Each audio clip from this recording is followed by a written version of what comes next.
말씀입니다. 오늘 본문은 바울이 그리스도인들을 박해하던 박해자에서 도리어 박해를 받는 입장이 된 그 이야기를 기록하고 있습니다. 자, 오늘 설교의 목적은요, 하나님이 당신의 명령에 순종해서 복음을 전했던 바울을 살해의 위협 속에서 어떻게 지켜주셨는가 하는 이 문제를 생각해 보는 것입니다. 오늘 본문 23절은요, 여러 날이 지나매 라는 시간적인 표현으로 시작을 합니다. 여러 날이 지나매. 23절에서 말하는 여러 날, 이게 어떤 날을 의미할까요? 오늘 본문은 그 날이 어떤 날인지 언급하지 않고 있습니다. 그런데 오늘 본문을요, 제대로 이해하려면, 그러니까 수박 겉핥기식으로 이해하지 않고 깊이 이해하려면은 오늘 본문과 연결된 또 다른 두 곳의 성경 말씀을 함께 살펴봐야 됩니다. 갈라디아서 1장 17절 18절, 고린도후서 11장 32절 33절, 이 세 가지 말씀을 가지고 오늘 본문을 이해해야 됩니다. 여러분, 오늘 저는 본문을 가지고 오늘과 다음 주 두 번에 걸쳐서 설교할 겁니다. 특별히 오늘은 설교 초반 부분은 본문을 좀 설명하는데 시간을 많이 할애할 겁니다. 그 이유는 본문이 무슨 이야기를 하고 있는지 우리가 알아야지 본문을 통해서 바른 신앙에 적용을 할 수가 있기 때문입니다. 먼저 갈라디아서 1장 17절 18절입니다.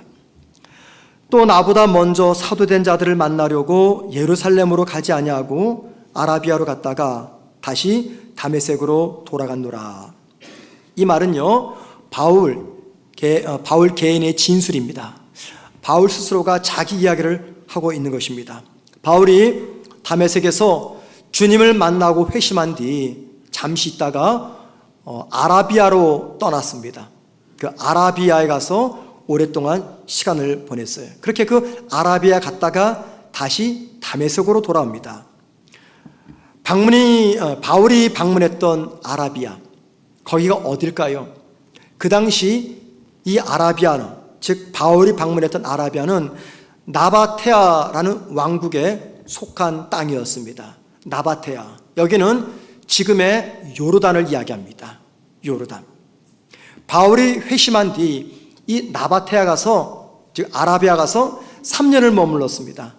그렇게 3년을 머물다가 이제 다시 다메섹으로 돌아왔습니다. 오늘 보면 23절에서 여러 날이 지나매, 이 말은 바로 그 3년의 시간을 이야기합니다. 3년의 시간. 3년 동안 아라비아에서 시간을 보내고 바울이 다시 다메섹으로 돌아온 것.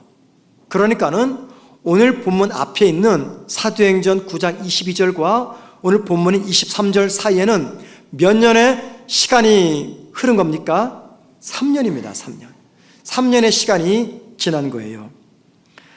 아라비아에서 3년간 있다가 다시 다메섹으로 돌아온 이 바울.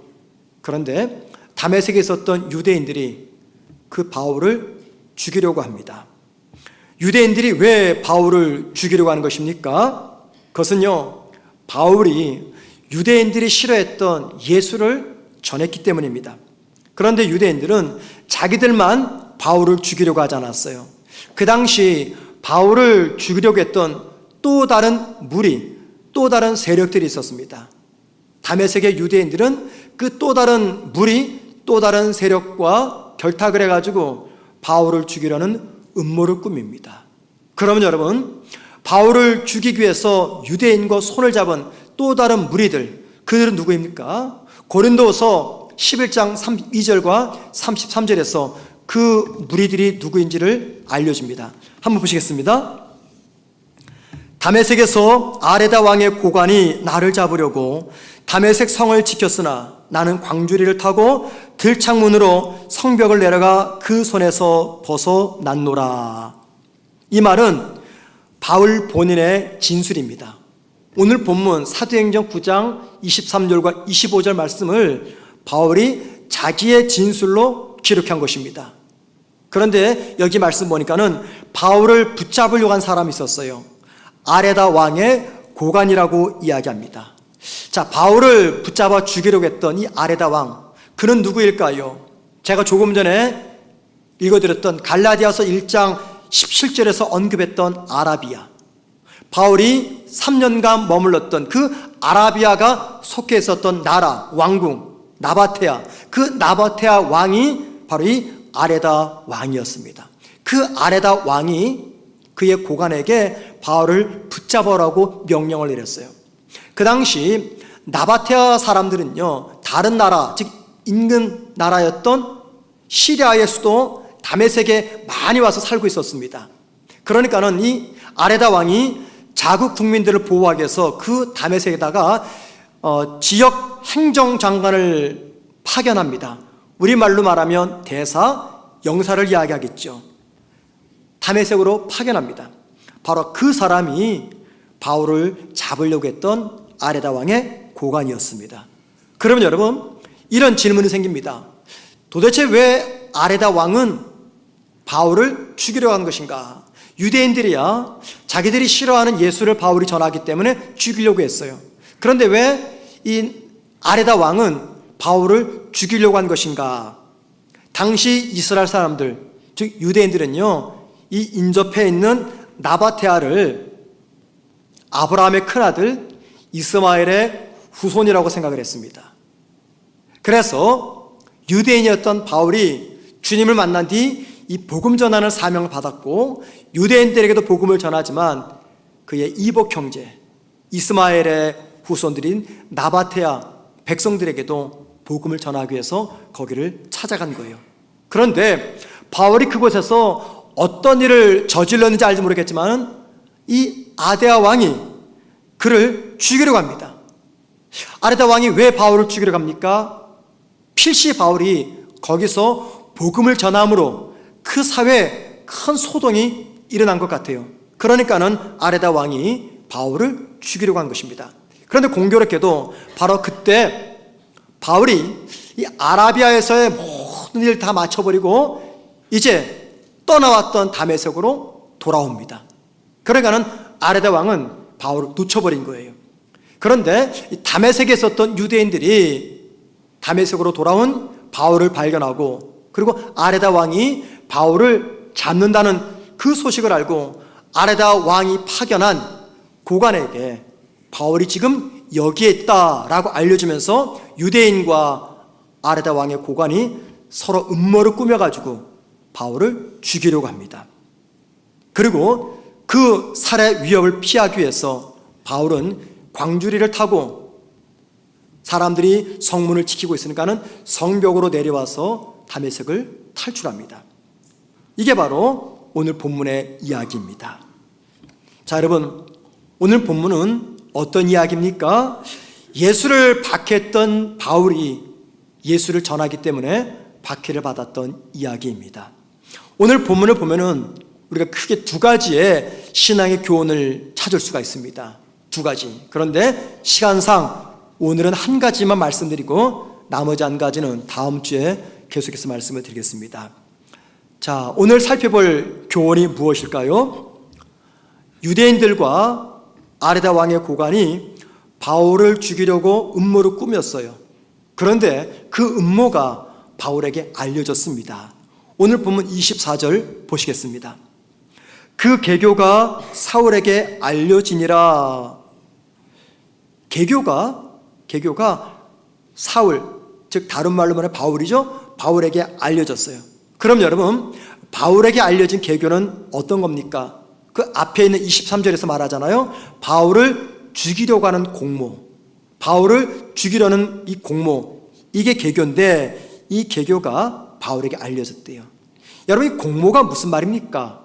공모, 누군가에게 해를 가하려는 비밀스러운 계획입니다. 누군가에게 해를 가하려는 비밀스러운 계획, 다른 말로 말하면 음모라고도 말할 수가 있을 겁니다. 자, 그런데 여러분, 왜 바울을 죽이려고 하는 이 계획을 그렇게 해서 공모라고 말할까요? 그것은요, 바울을 죽이려는 이 계획은요, 이 계획을 꾸민 당사자들만 알지 다른 사람들에게는 비밀로 숨겨졌기 때문입니다. 철저하게 비밀로 붙여졌어요. 그런데 그 비밀이 바울에게 알려졌습니다. 알려졌어요. 여기 알려지다 이 말, 이건 능동태가 아니라 수동태입니다. 알다, 이건요 능동태죠. 내 노력으로 어떤 사실을 알아내는 거지만, 알려지다 그 말은 나는 가만히 있는데 어떤 진실이 나에게 그냥 알려진 거예요. 그런데 알려지다 이 표현을 쓰고 있습니다. 알다, 헬라어로는요 기노스코라는 단어예요. 이 알다라고 번역이 되지만 기노스코라는 단어에는요 이런 뜻이 있습니다. 남녀가 함께 동침하다, 남녀가 성관계를 맺다, 이걸 가지고 알다라고 번역해 놓았어요. 무슨 의미입니까? 남녀가 서로 성관계를 맺고 동침한다는 것은 서로를 속속들이 안다는 겁니다. 그만큼 이 기노스코라는 단어는 어떤 사람에 대해서, 어떤 사건에 대해서 속속들이 알고 있다 그 말입니다. 자, 바울을 죽이려는 음모가 속속들이 바울에게 드러난 거예요. 누가 바울을 죽이려고 하는지, 왜 죽이려고 하는지, 어떻게 죽이려고 하는지, 이 육하 원칙에 의해서 바울을 살해하려는 이 은밀한 음모가 바울에게 다 알려지게 된 겁니다. 여러분, 바울이 어떻게 해서 이 유대인들과 아레다 왕의 고관이 자기를 죽이려는 것을 알았을까요? 평소 살해 위협을 느꼈던 바울이 사람들을 풀어서 이미 조사를 시킨 겁니까? 아니요, 그러지 않습니다. 바울은 단 한 번도 자신의 안위를 위해서 사람들을 시켜서 뒷조사 시킨 적이 없습니다. 그런데 바울을 죽이려고 하는 이 놀라운 비밀스러운 계획이 바울에게 알려졌습니다. 그렇다면 여러분, 누가 바울을 죽이려고 하는 이 계획을 바울에게 알려주었을까요? 오늘 본문을 기록하고 있는 누가는 누가 이 비밀을 바울에게 알려줬는지 언급하지 않고 있습니다. 왜 그럴까요? 굳이 그럴 필요가 없기 때문이에요. 오늘 본문을 기록했던 누가는 본인이 생각할 때 이건 굳이 언급할 필요가 없는 거예요. 왜냐하면 바울에게 바울을 살해하려는 그 계획을 알려준 것은 사람이지만 결국 하나님께서 그 모든 상황들과 사람들의 마음을 움직이셔서 이 일을 진행했기 때문에 결국은 바울에게 바울을 살해하려는 계획을 알려준 것은 하나님의 은혜였기 때문입니다. 그래서 누가는 굳이 그 사람의 이름을 언급하지 않고 있습니다. 그러니까는 바울은요, 자신을 죽이려고 하는 모든 상황들을 하나님의 은혜를 통해서 알게 된 것입니다. 하나님이 익명의 제보자를 통해서 바울을 살해의 위험으로부터 구하신 거예요. 그런데 하나님은 이뿐 아닙니다. 하나님은 유대인과 아레다 왕의 살해 위협으로부터 바울을 구하기 위해서 또 다른 사람들을 준비시키셨어요. 오늘 25절 말씀 보면 바울의 제자들이 바울을 광주리에 담아가지고 성벽 창문을 열고 성벽 아래로 내려놓고 바울을 다메섹에서 탈출시켰다라고 이야기합니다. 바울의 제자가 누굽니까? 바울이 그동안 다메섹에서 복음을 전하여 예수를 믿도록 만든 사람들을 이야기합니다. 하나님이 지금 위기에 빠진 바울을 구하기 위해서 사람들을 막 동원시키는 거예요. 그런데 여러분, 이게 처음이 아닙니다. 하나님께서 위기에 빠진 바울을 구하기 위해서 사람들을 동원하신 것이 이번이 처음이 아니에요. 이제 이렇게 다메섹을 탈출한 바울이 어디로 가냐면 예루살렘으로 갑니다.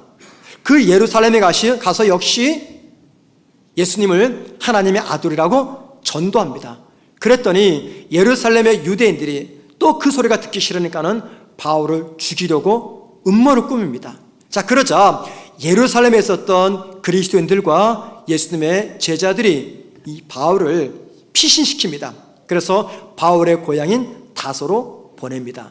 자, 오늘 본문은 아니지만 본문 뒤에 있는 사도행전 9장 30절 보십시다.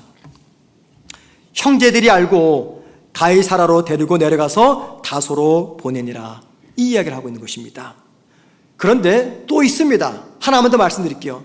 사도행전 19장 말씀 보면요, 바울이 에베소에서 복음을 전했어요. 그런데 에베소 지역 사람들이 바울이 전하는 기독교 복음 때문에 금전적 손실을 많이 보는 거예요. 그래서 이 바울을 죽이기 위해서 바울을 유인합니다. 어떻게 유인하냐면 평소 바울과 함께 가까이 지냈던 두 사람 가이오와 아리스다고를 납치해가지고 에베소 야외 극장으로 끌고 갑니다. 바울을 유인하기 위해서. 그리고는 에베소 많은 지역 사람들이 야외 극장으로 몰려와서 그들이 섬기는 신, 여신 아데미의 이름을 부르면서 폭동을 일으킵니다. 바울이 자기가 가지 않으면 두 사람이 죽겠다 생각을 해서 그 야외 극장으로 들어가려고 합니다. 그러자 에베소의 관료와 바울의 제자가 바울을 붙잡습니다. 들어가면 죽는다고. 만약에 바울이 거기 들어가면 큰 봉변을 당하게 됩니다. 그리고 또 하나님은 이 가이오와 아리스다고 두 사람을 구하기 위해서 관료를 그들에게 보내서 성난 에베소 사람들의 마음을 풀어줍니다. 그리고 관료와 제자들은요, 에베소 지역 사람들 모르게 바울을 에베소에서 탈출을 시킵니다. 이 외에도 바울은 살해의 위협을 여러 차례 겪었고 그때마다 하나님께서 보내주신 사람들을 통해서 그의 생명을 구할 수가 있었습니다. 여러분, 바울이 무슨 이유 때문에 살해 위협을 당했습니까? 무슨 일 하다가 살해 위협 당한 겁니까? 주님 주신 사명을 따라 복음 전하다가 살해 위협을 당한 것입니다. 그리고 하나님은 바울을 구하기 위해서 사람들의 마음을 움직이셨습니다. 이름도 알 수 없는 무명의 그리스도인들을 보내서 바울을 살해 위협으로부터 건져내셨고 바울에게 살해 계획도 알려주셨습니다. 그리고 여러분, 바울은 이런 사건과 경험을 통해서 무엇을 깨달았을까요? 바울이 중요한 것을 깨달았습니다. 복음을 전하는 자신을 어떤 경우에도 책임져 주시는 하나님의 은혜를 깨달았습니다. 바울을 지켜주시는 하나님의 은혜가 없었다면 바울은 결코 복음을 전하는 뛰어난 복음 전도자가 될 수가 없었습니다. 그리고 여러분, 정말 중요한 것은 바울에게 임했던 이 은혜는 바울에게만 주어진 은혜가 아니라 오늘 주님을 따르는 저와 여러분에게도 약속된 하나님의 은혜라는 것입니다. 오늘 본문이 여기에 왜 기록되었을까요? 무엇을 우리들에게 말해주려고 이 이야기를 기록했을까요? 바울이 참 소심하게 비굴하게 광주를 타고 탈출했다, 이거 알려주기 위해서 본문 기록된 겁니까? 아닙니다. 오늘 바울을 살해 위협으로부터 건져내신 그 하나님이 저와 여러분도 보호하신다는 약속의 말씀을 들려주고 있습니다. 여러분, 성경이 무엇일까요? 성경을 한마디로 정의하자면 성경이란 우리를 향하신 하나님의 약속입니다. 성경은 하나님의 약속입니다. 그러면 여러분, 성경 안에는 우리를 향하신 하나님의 어떤 약속들이 기록되어 있을까요? 창세기 1장부터 마지막 요한계시록까지 쭉 보다 보면은 우리가 뭘 발견할까요? 하나님의 백성들을 보호하시는 하나님의 약속의 말씀을 발견합니다. 그래서 성경은 어떤 약속의 책이냐? 우리를 구하기 위한 하나님의 약속의 책이지만 동시에 하나님의 백성을 책임지고 끝까지 보호하시겠다는 하나님의 약속의 말씀입니다. 성경에는요, 우리를 보호하신다는 하나님의 말씀이 너무나 많이 기록되어 있어요. 이거 다 살펴보면요, 시간이 부족하죠. 그래서 오늘 두 가지만 좀 보겠습니다. 첫 번째, 하나님 우리를 어떻게 보호하시는지 욥기 7장 19절입니다. 주께서 내게서 눈을 돌이키지 아니하시며 내가 침을 삼킬 동안도 나를 놓지 아니하시기를 어느 때까지 하시리이까? 무엇이라고 약속하십니까? 우리가 침 삼키는 순간조차도 하나님은 우리를 결코 놓지 않겠다라고 말씀하고 있습니다. 이 말이 무슨 말이에요? 우리가 침 삼키는 순간에도 하나님 우리를 보호하고 계시다. 하루 24시간 내내 내 일생 평생토록 하나님께서 저와 여러분을 보호하신다는 약속의 말씀입니다. 두 번째 말씀, 이사야서 49장 16절 함께 읽습니다. 시작.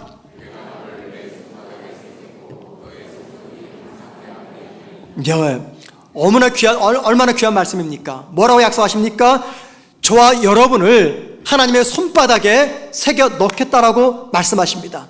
하나님의 손바닥에 저와 여러분을 새겨 놓고 항상 지켜보시겠다, 항상 기억하시겠다. 우리가 어느 곳에 있든지 무엇을 하든지 항상 내가 너희와 함께 하겠다. 하나님이 우리를 지키시는 굳은 의지를 뭐라고 표현하십니까? 우리를 하나님의 손바닥에 새겨 놓겠다 약속하십니다. 이 외에도 성경은요, 하나님이 우리를 보호하신다는 말씀 참 많이 기록해 놓았습니다. 그러면 여러분, 하나님이 무슨 이유 때문에 저와 여러분을 이렇게 보호하십니까?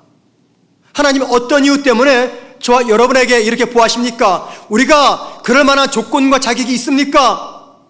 하나님께서 내가 침 삼키는 순간에도 잊지 아니하시고 나를 당신의 손바닥에 기록해 놓고 한순간도 잊지 않으실 만한 그런 어떤 선함이, 어떤 경건함이 우리에게 있는 것입니까? 그래서 하나님이 저와 여러분을 이렇게 사랑하시겠다고 보호하시겠다고 약속하십니까?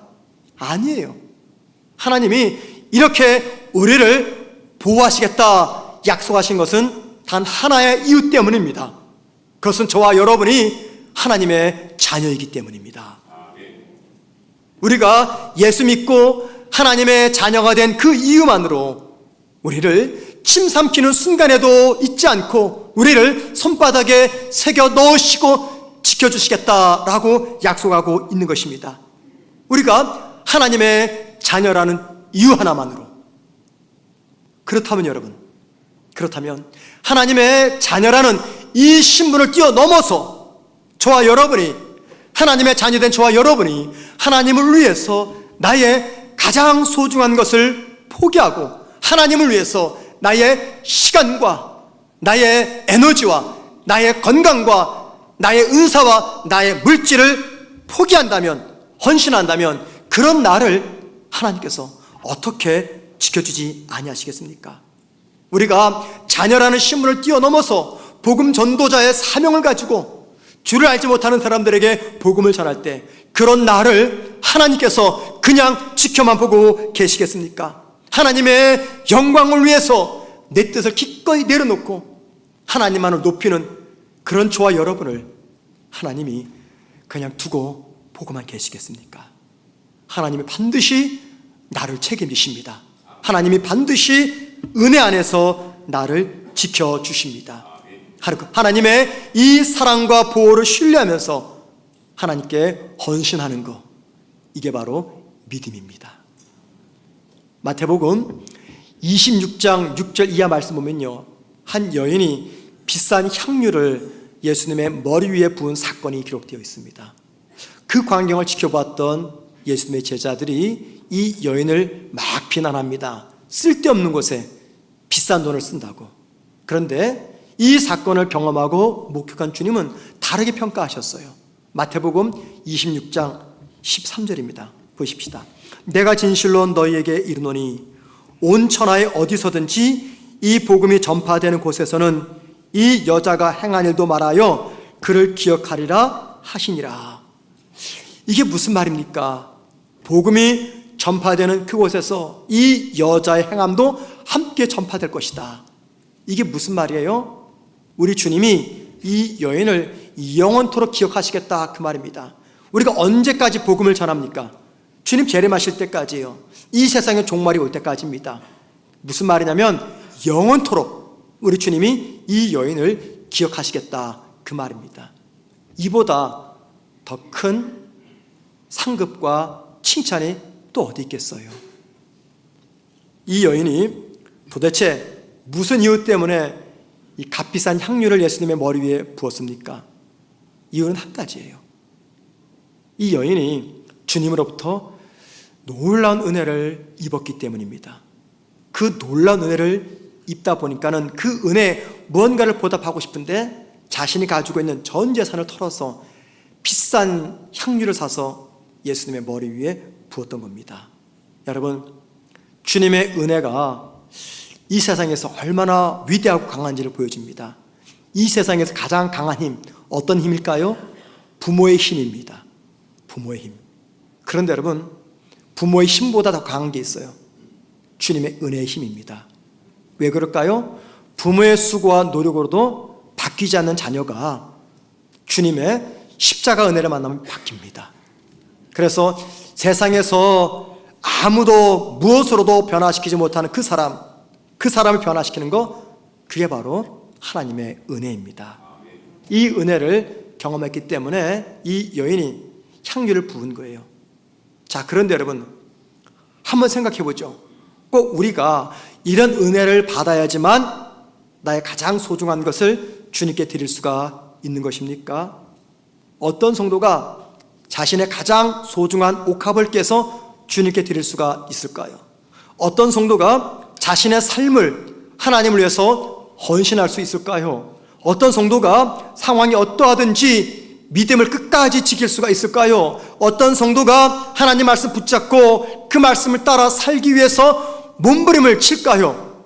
어떤 성도가 하나님께 맡긴 이 사명의 길을 감당할 수가 있겠습니까? 어떤 성도입니까? 하나님의 은혜 받아도요, 이렇게 살지 못합니다. 받은 은혜는 감사하지만 주님, 난 절대 그렇게 살지 못해요. 은혜는 귀하지만 난 그렇게 살지 못합니다. 은혜 받았다고 다 이렇게 사는 게 아닙니다. 누가 이렇게 살까요? 하나님이 내 삶을 책임지고 하나님이 그 어떤 위험의 순간에서도 나를 보호하신다는 것을 믿는 성도들입니다. 믿었던 성도들이 나를 배신하고 믿었던 상황이 무너져도 하나님이 자신의 삶을 책임져 주신다는 이 믿음을 붙잡고 있는 성도들이 모든 것들이 무너지는 상황 속에서도 끝까지 믿음의 길을 지킬 수가 있는 것입니다. 목사가 성도들을 바라볼 때 참 행복합니다. 참 기쁩니다. 너무너무 즐겁습니다. 제가 지난주에도 몇 가정을 신방하고 셀 신방을 했는데 신방을 마치고 돌아오면서 이런 생각이 들어요. 참 귀한 분들이다. 어쩌면 정말, 아니 어쩌면이 아니죠. 정확히 말씀드릴게요. 목사보다 낫다. 목사보다 낫다. 목사는 교회에서 생활비라도 받지. 근데 저분들은 아무 계산 없이 그냥 순수하게 주님을 사랑해요. 주님께 헌신합니다. 그 믿음이 너무너무 귀해서 행복하고 참 기뻤습니다. 그런데 여러분, 목사가 성도들을 바라볼 때 모든 분들이 다 행복하게 보이진 않아요. 어떤 성도를 볼 때 마음이 솔직히 답답할 때가 있습니다. 참 답답합니다. 목사는 하나님이 아닙니다. 그래서 지금 성도의 삶에 주어진 하나님의 뜻이 무엇인지 정답을 알려드릴 수가 없어요. 저도 잘 모르기 때문에. 그런데 여러분, 신앙의 관점에서 볼 때 목사가 이런 생각이 들어요. 신앙의 관점에서 성도들을 바라볼 때 저분이 지금 가장 소중하게 생각하는 거, 그거 내려놓으면 하나님의 일하심을 경험할 수 있을 텐데, 이런 마음이 듭니다. 이제는 인간적인 방법 다 내려놓고 하나님만 의지하면 좋겠다, 이런 생각이 들어요.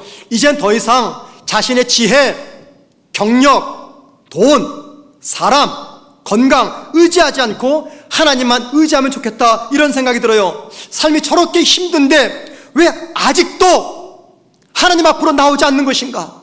도대체 얼마나 힘들어야 하나님께 나와서 울며 부르짖을까? 지금 자녀가 힘든 위기 속에 놓여 있는데, 자녀 앞날이 불투명하게 보이는데, 미래가 뿌연 안개처럼 보이는데 왜 도대체 믿음의 부모로서 나와서 하나님께 부르짖지 못하는 것인가? 저렇게 고집부리다가 삶이 더 힘들 텐데 그만 고집부리고 하나님께 맡기면 얼마나 좋을까?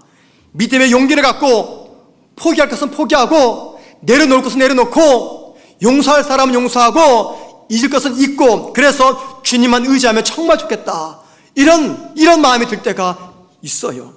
여러분, 목사인 제가 왜 이런 생각을 갖는지 아십니까? 적어도 저는 말입니다, 저는 하나님의 일하심을 이론적으로만 믿고 있는 목사가 아니기 때문입니다. 제 개인적으로 지금까지 살아오면서 믿음의 사람으로 살아갈 때 숱한 위기와 환난 가운데서 하나님의 일하심을 똑똑히 보았고 체험했기 때문에 그런 신앙의 관점에서 성도들을 바라볼 때 이런 답답한 마음이 드는 거예요. 언제까지 저럴까? 언제까지 믿고 의지하는 거 내려놓지 못하고, 언제까지 자기 자신 의지하고, 언제까지 고집 부릴까? 이제 그만 내려놓으면 좋은데, 이제 그만 자기 자신을 포기하면 참 좋겠는데, 이제 그만 겸손히 주님 앞으로 나오면 정말 좋겠는데 왜 언제까지 저러실까? 이런 답답한 마음이 제게 찾아옵니다. 여러분, 하나님은 당신의 자녀를 위해서 일하시는 그 일하심을 1분 1초도 멈춘 적이 없습니다. 우리가 생각할 때 나를 지키시는 하나님 일하심이 멈춘 것처럼 느껴지지만 그건 나의 착각입니다.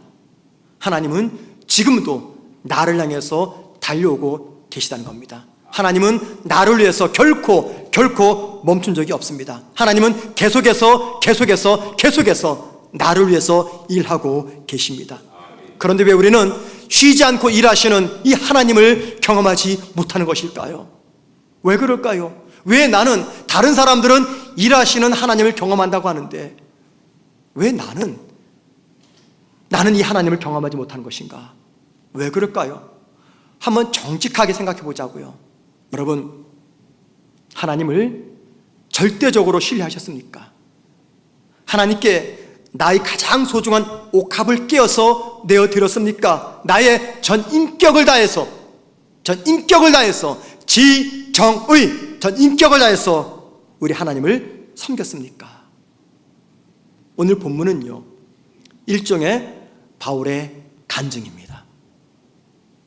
하나님의 명령을 따라 복음을 전하는 전도자로 살았을 때 그의 삶에 찾아온 살해 위협 가운데서 하나님 그를 어떻게 살려내셨는지, 하나님이 그를 지키기 위해서 많은 사람들의 마음 움직이셨던 이 바울의 간증 이야기입니다. 그런데 여러분, 우리 교회 성도들 중에는요, 이 바울과 같은 이 간증을 갖고 계신 분들이 참 많습니다. 참 많아요. 그리고 저 역시 예수를 믿은 지 50년이 넘었고 목회자가 된 지 35년이 훨씬 지난 지금 과거를 돌아볼 때 바울과 똑같은 은혜는 아니더라도 내 삶에 꼭 필요한 하나님의 은혜를 경험하면서 여기까지 왔습니다. 목사가 설교할 때 목사 개인의 간증을 가끔 말씀을 드리는데 사실 제 마음 같아서는 더 많은 제가 체험한 하나님을 여러분에게 알려드리고 싶어요. 그런데 제가 최대한 자제하고 절제하려고 합니다. 왜냐하면 여러분이 오해하실까 봐 제가 자꾸만 절제합니다. 그런데 여러분, 제 마음속에 이런 소망과 기도 제목이 있습니다. 우리 교회 모든 성도들이 바울처럼, 혹은 누군가의 신앙 간증처럼, 혹은 이 천 목사의 간증처럼 이런 간증을 듣는 것으로서만 족하는 것이 아니라 여러분들이 이런 간증을 체험하는 그런 삶을 살면 참 좋겠다, 그런 생각을 해봅니다. 나의 이름을 손바닥에 새겨 넣으신 하나님의 은혜, 내가 침 삼키는 순간에도 나를 지키시는 그 하나님의 은혜, 그 하나님을 우리 교회 성도들이 삶에서 경험하면 좋겠다. 그래서 이것이 다른 누군가의 간증이 아니라 여러분 자신의 간증이 되면 참 좋겠다, 이런 소망의 마음을 가져봅니다. 그러려면 여러분 하나님을 신뢰하셔야 됩니다. 하나님을 신뢰하셔야 돼요. 그 하나님이 어떤 하나님입니까? 하나님께 피하는 자에게 피할 길 주시는 하나님입니다.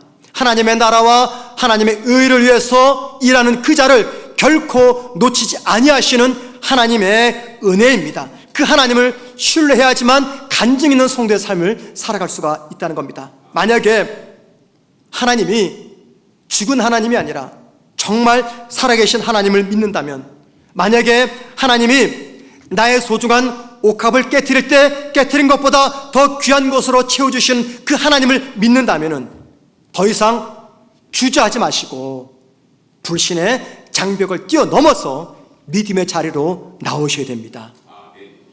나의 뜻만을 구하는 자리에서 이제는 하나님의 뜻을 구하는 그 자리로 나오셔야 됩니다. 여러분, 믿음이라 무엇입니까?